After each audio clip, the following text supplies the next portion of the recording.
kanë emigruar për arsye ekonomike, politike e sociale dhe e kanë dalë të ndërtojnë biznese në një nga vendet më të zhvilluara të botës.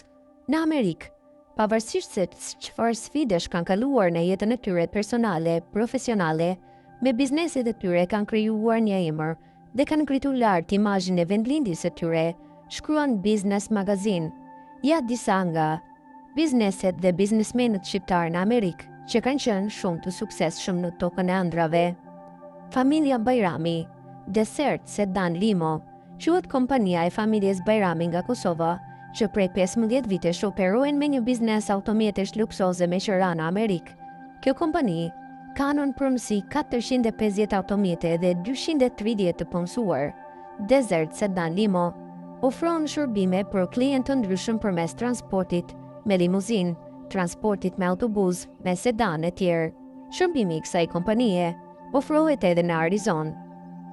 Në planet e tyre është një degëzim i biznesit në Shqipëri dhe Kosovë.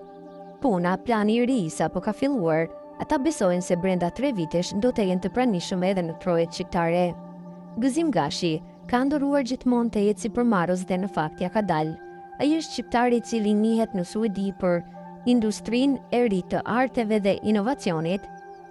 Kompania e tij Baj Gëzim Gashi në partneritet me Oaks Christian School, themeluar në institucionin e ri të arteve dhe inovacionit i cili hapet në gusht të këtij viti.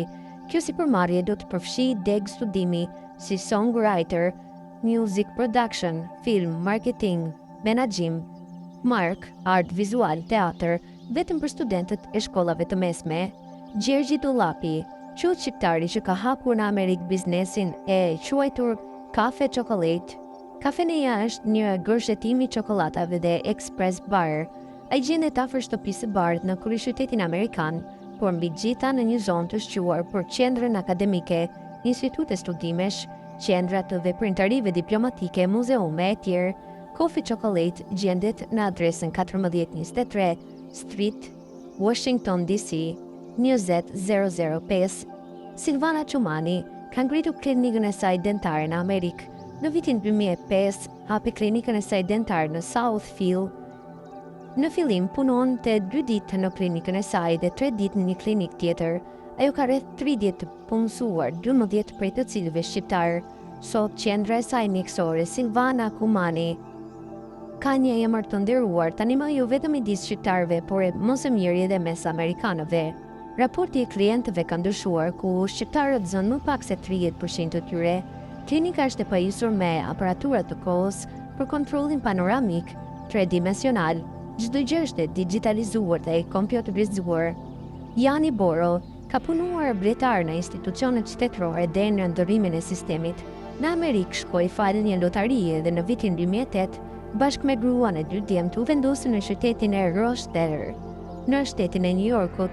Krahas punës që bënte në restorant, nuk e linte pas dore dretarin, që e ka shumë pasion.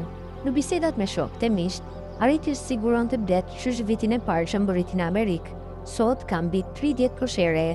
Duke biseduar me Janin, ai tregon se këtu ka shumë lloj lulesh e pemësh, kur sezoni i tyre është i shkurtër, rreth një muaj pasi bën shumë ftohtë.